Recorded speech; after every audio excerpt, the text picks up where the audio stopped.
Okay, hi, don't mind me. I'm taking a break from pruning. You can see there's an apple tree here that desperately needs all of this taken back, and that's what I'm working on right now. But I was taking a little break to catch my breath, and I was scrolling on Blue Sky.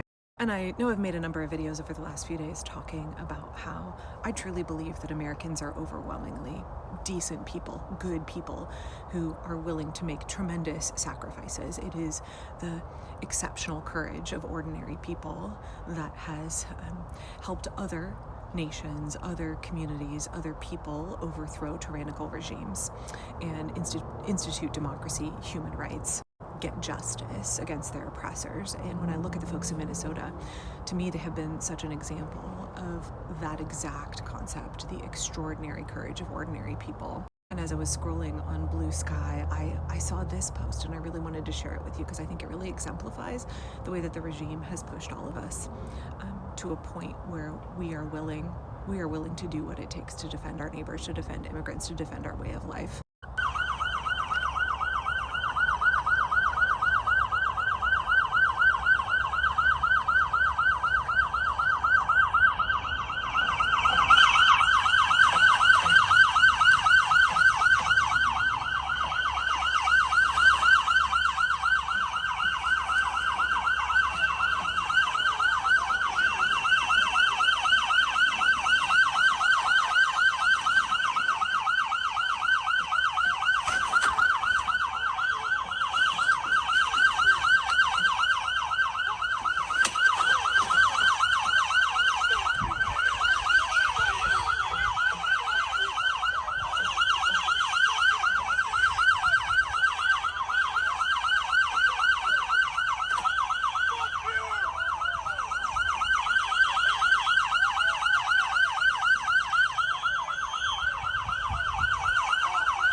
Kill someone? You're protecting! You fucking know it too! I can see it in your eyes!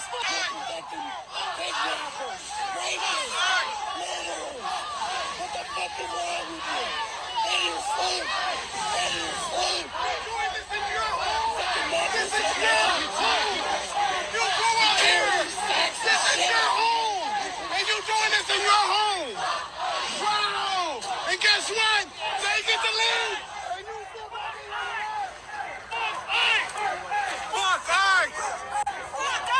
Sonnet and Cult Lady say earlier today that cult leaders often have to create their own apocalypse, and that is what Donald Trump and Stephen Miller are trying to do in Minnesota, because they can feel their cult start to disintegrate, and so they have to create a kind of doomsday scenario, and we see that over and over and over again in cults. I definitely think that is part of what is happening, but at the same time, I think it definitely also is this extinction burst behavior, which is rooted in the same thing, right? This kind of frantic desperation that you see because they know that it's crumbling. And so, when authoritarian regimes seek to consolidate their power, they're able to do that when they have the support of the people.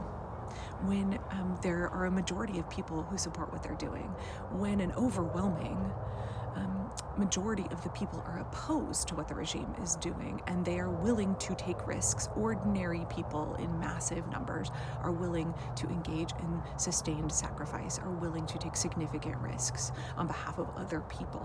When the regime is incredibly unpopular, when nobody's believing the cult leader anymore, or the cult leader like with Donald Trump on his way out, right? And so the people who are using him, the puppet masters like Stephen Miller behind him, are starting to freak out because they know that their figurehead is about to, right?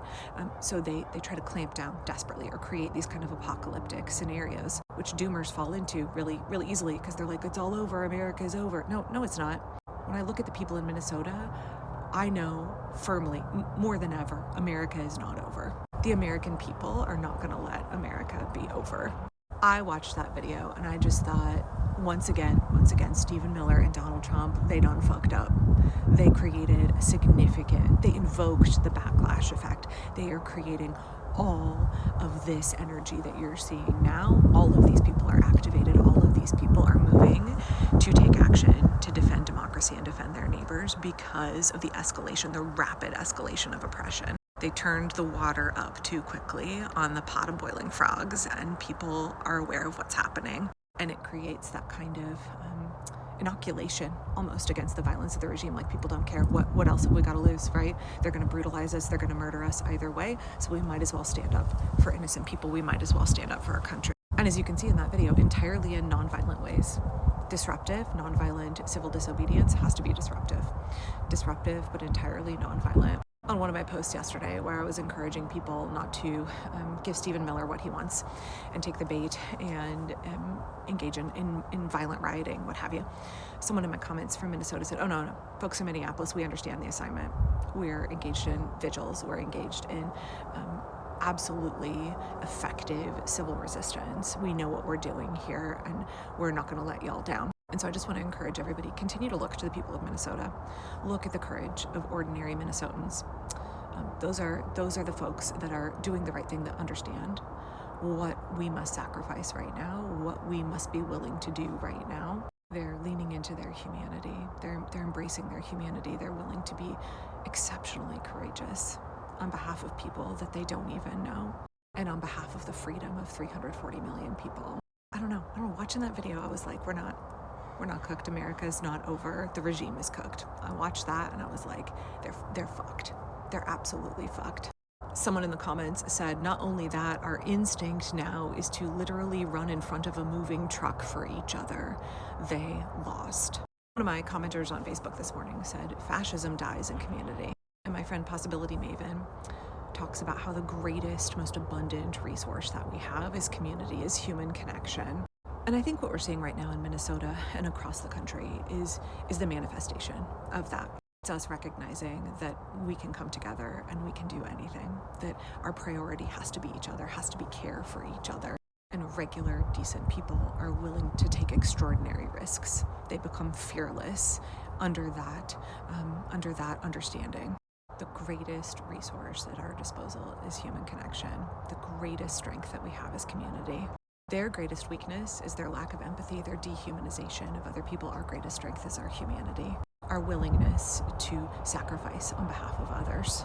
Okay, I'm getting cold sitting here. It's chilly today, even though the sun is out. So I'm going to get back to pruning my apple trees. And yeah, y'all take care. Y'all take care. And to the people in Minnesota, the good people in Minnesota, thank you for continuing to demonstrate for us how to be and how to move in this moment. I got some coffee, donuts, hot chocolate.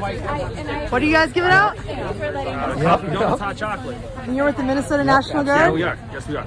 Why was this important for you guys to do today? It's a demonstration of safety and security. We're here to help. Is ICE in Minnesota, because Minneapolis and Minnesota have functioning welfare states, because Minneapolis and Minnesota are parts of the United States that work. They're parts of the United States where people actually are able to live more or less free lives. That is why ICE is there, to try to prove that that doesn't work, to try to destroy it, to try to create an image of chaos where things in fact had been functioning before.